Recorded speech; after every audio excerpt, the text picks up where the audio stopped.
Marley was dead, to begin with. There's no doubt whatever about that. The register of his burial was signed by the clergyman, the clerk, the undertaker, the chief mourner. Scrooge signed it himself. Scrooge's name was good upon change for anything he chose to put his hand to. The old Marley was as dead as a doornail. Scrooge knew that he was dead? Of course he did. How could it be otherwise? Scrooge and he were partners for I don't know how many years. Scrooge was his sole executor, his sole administrator, his sole assign, his sole residuary legatee, his sole friend, his sole mourner. Scrooge never painted out old Marley's name, however. There yet stood, years afterward, above the warehouse door, Scrooge and Marley. The firm was known as Scrooge and Marley. Sometimes people do to business called Scrooge, Scrooge, and sometimes Marley. He answered to both names. It was all the same to him. Oh, but he was a tight-fisted, hand at the grindstone, was Scrooge. A squeezing, retching, grasping, scraping, clutching, covetous old sinner. External heat and cold had little influence on him. No warmth could warm, no cold could chill him. No wind that blew was bitterer than he. No falling snow more intent upon its purpose. No pelting rain less open to entreaty.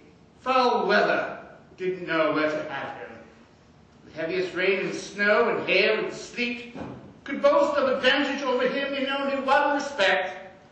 They often came down handsomely, but Scrooge never did. Nobody ever stopped him in the street to say, with gladsome looks, "How are you?"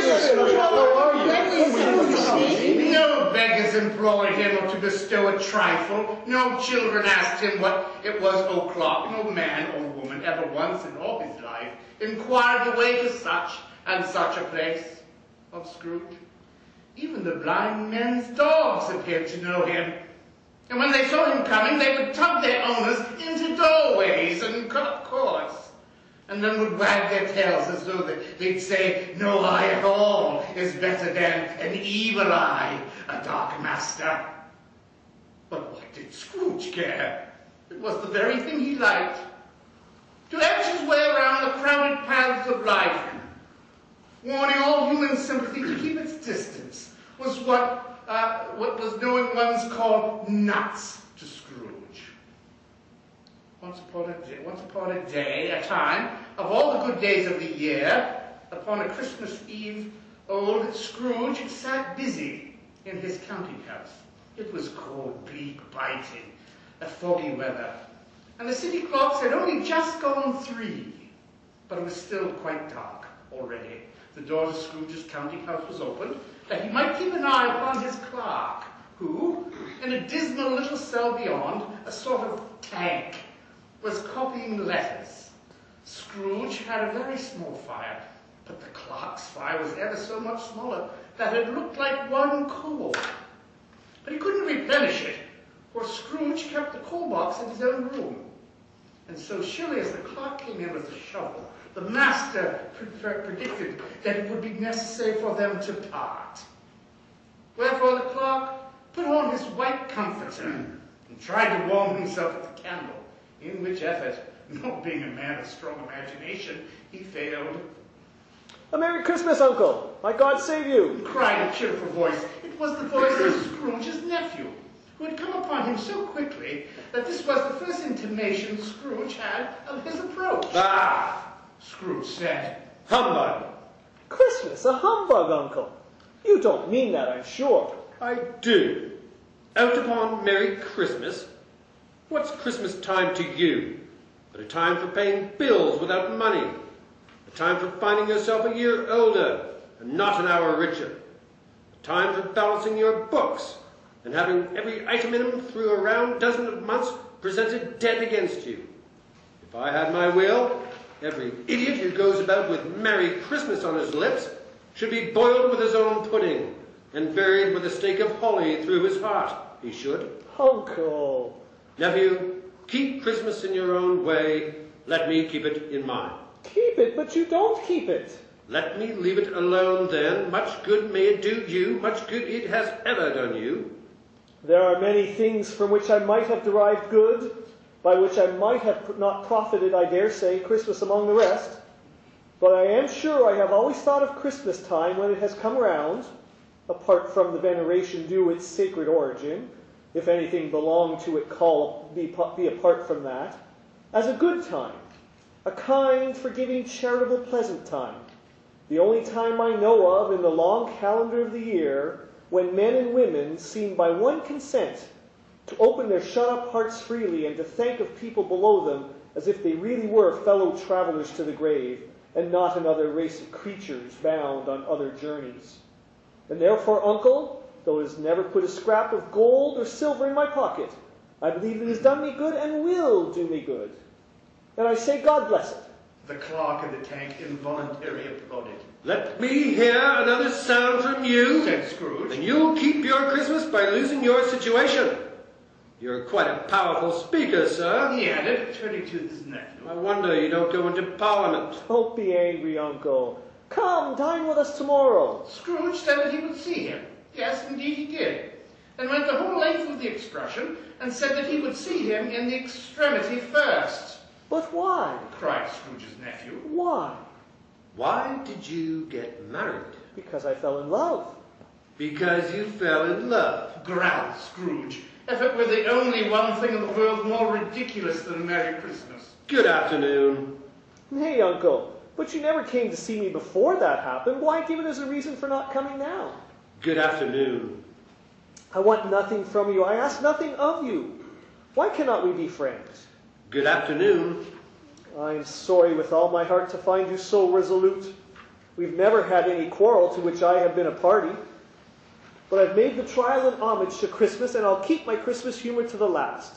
So a Merry Christmas, uncle. Good afternoon. And a Happy New Year. Good afternoon.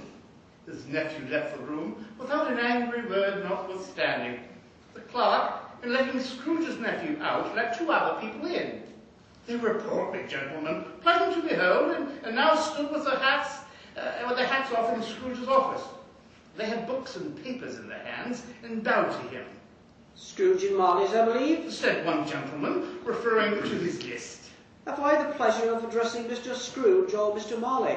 Mr. Marley has been dead these 7 years. He died 7 years ago this very night.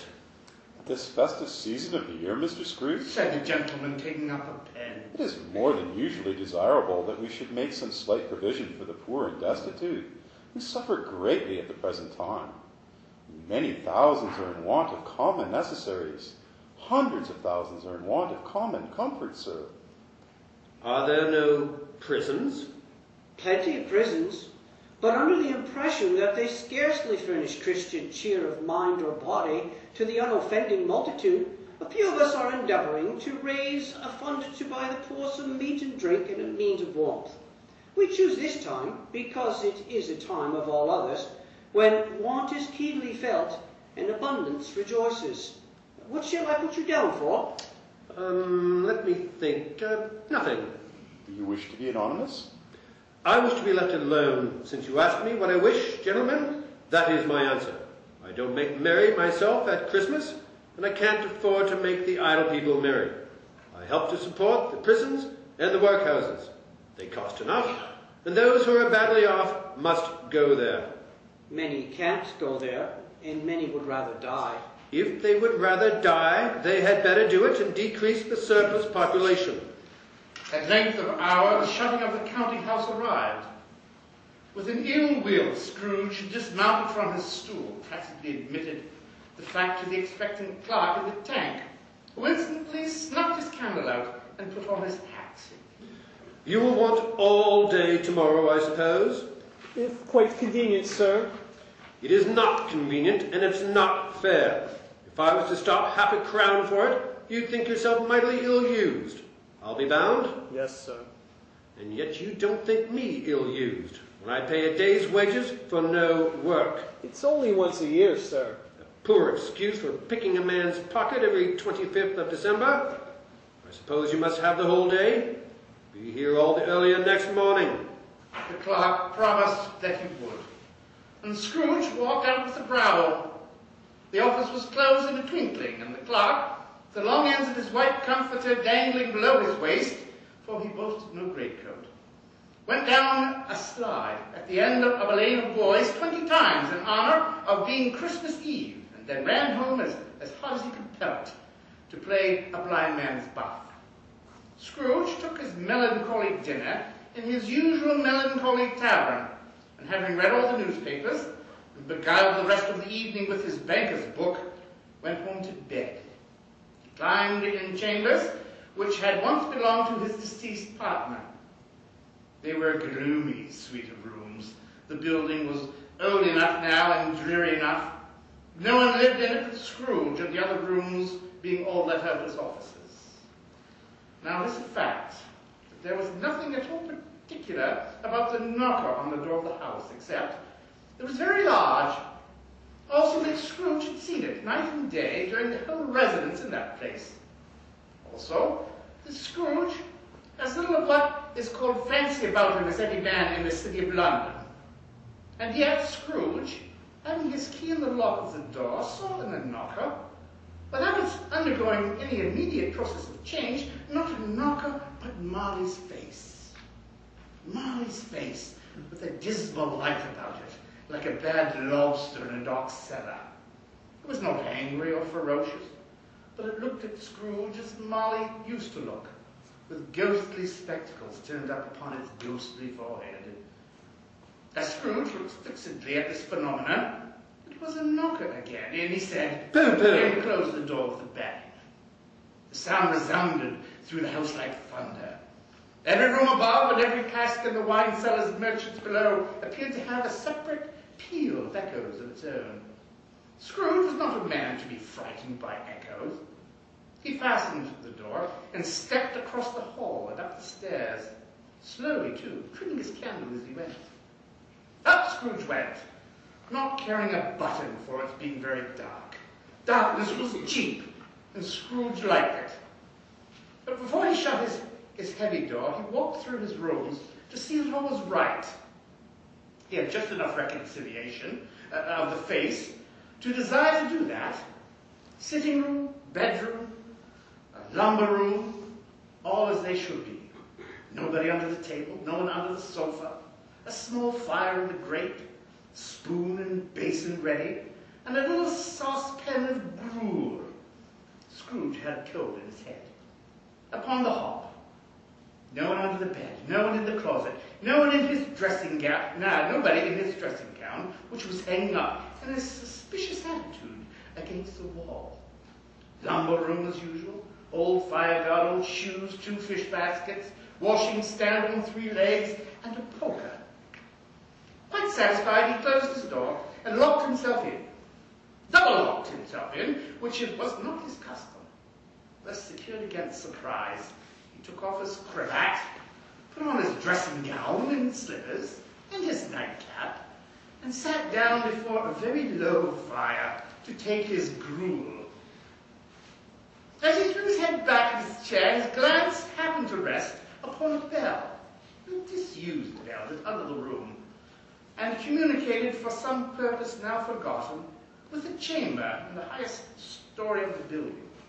It was with great astonishment and with a strange, inexplicable dread that, as he looked, he saw this bell begin to swing. Soon it rang out loudly, and so did every bell in the house. This was succeeded by a clanking sound and noise deep down below, as if some person were dragging a heavy chain over casks in the wine merchant's cellar. Then he heard a voice much louder on the floors below, then coming up the stairs, then coming straight towards his door. It came on through the heavy door, and a spectre passed into the room before his eyes, and upon its coming in, the dying flame leaped up as though it cried, "I know him, Marley's ghost!" The same face, the same, very same, Marley in his pigtail, usual waistcoat, tights, and boots. His body was transparent, so that Scrooge, observing him, and looking through his waistcoat, could see the 2 buttons on the coat behind. Scrooge had often heard it said that Marley had no bowels, but he had never believed it until now. Nor did he believe it even now, though he looked the phantom through and through, and saw it standing before him, though he felt the chilling influence of its dead cold eyes, and noticed the very texture of the folded kerchief bound about its head and chin, he was still incredulous. How now? Said Scrooge, caustic and cold as ever. What do you want with me? Much. Marley's voice, no doubt about it. Who are you? Ask me who I was. Who were you then? In life, I was your partner, Jacob Marley. Can you sit down? I can. Do it then. Scrooge asked a question, but he didn't know whether a ghost so transparent might find himself in a condition to take a chair, and felt that, in the event of it being impossible, it might involve the necessity of an embarrassing explanation. But the ghost sat down on the opposite side of the fireplace, as if he were quite used to it. You don't believe in me. I don't. What evidence would you have of my reality beyond that of your senses? I don't know. Why do you doubt your senses? Because even a little thing affects them. A slight disorder of the stomach makes them cheats. You may be an undigested bit of beef, a blot of mustard, a crumb of cheese, a fragment of a potato. There's more of gravy than of grave about you, whatever you are. Scrooge was not in the habit of cracking jokes, nor did he feel in his heart by any means waggish then. The truth is, he had tried to be smart, as a means of distracting his own attention and keeping down his horror. But how much greater was his horror when the phantom, taking off the bandage round its head, as if it were too warm to wear indoors, its lower jaw dropped down upon its breast. Mercy, dreadful apparition, why do you trouble me? Why do spirits walk the earth, and why do they come to me? It is required of every man that the spirit within him should walk abroad among his fellow men, and travel far and wide. And if that spirit goes not forth in life, it is condemned to do so after death. I cannot tell you all I would. A very little more is permitted to me. I cannot rest. I cannot stay. I cannot linger anywhere. My spirit never walked beyond our counting house. Mark me, in life my spirit never roved beyond the narrow limits of our money-changing hole, and weary journeys lie before me. 7 years dead? Traveling all the time? You travel fast? On the wings of the wind. You might have got over a great quantity of ground in 7 years. Oh, blind man, not to know that ages of incessant labor by immortal creatures of this earth must pass into eternity before the good of which it is susceptible is all developed. Not to know that any Christian spirit working kindly in its little sphere, whatever it may be, will find its mortal life too short for its vast means of usefulness. Not to know that no space of regret can make amends for one's life's opportunities missed. Yet I was like this man. I once was like this man. But you were always a good man of business, Jacob. Faltered Scrooge, who now began to apply this to himself. Business? Cried the ghost, wringing its hands again. Mankind was my business. The common welfare was my business. Charity, mercy, forbearance, benevolence were all my business. The dealings of my trade were but a drop of water in the comprehensive ocean of my business. Scrooge was very much dismayed to hear the spectre going on at this rate, and began to quake exceedingly. Hear me? My time is nearly gone. I will, but don't be hard upon me. Don't be flowery, Jacob, pray. I am here tonight to warn you that you have yet a chance and hope of escaping my fate. A chance and hope of my procuring, Ebenezer. You're always a good friend to me, thank ye. You will be haunted by 3 spirits. Is that the chance and hope you mentioned, Jacob? I think I'd rather not. Without their visits, you cannot hope to shun the path I tread. Expect the first tomorrow night, when the bell tolls 1. Expect the second on the next night, at the same hour. The third upon the next night, when the last stroke of 12 has ceased to vibrate. Look no more to see me, and look that for your own sake you remember what has passed between us. It walked backward from him, and at every step it took, the window raised itself a little, so that, when the apparition reached it, it was wide open. Scrooge closed the window and examined the door by which the ghost had entered. It was double locked, as he had locked it with his own hands, and the bolts were undisturbed. Scrooge tried to say humbug, but stopped at the first syllable. Being from the emotion he had undergone, or the fatigues of the day, or his glimpse of the invisible world, or the dull conversation of the ghost, or the lateness of the hour, much in need of repose, and went straight to bed without undressing, and fell asleep at the instant.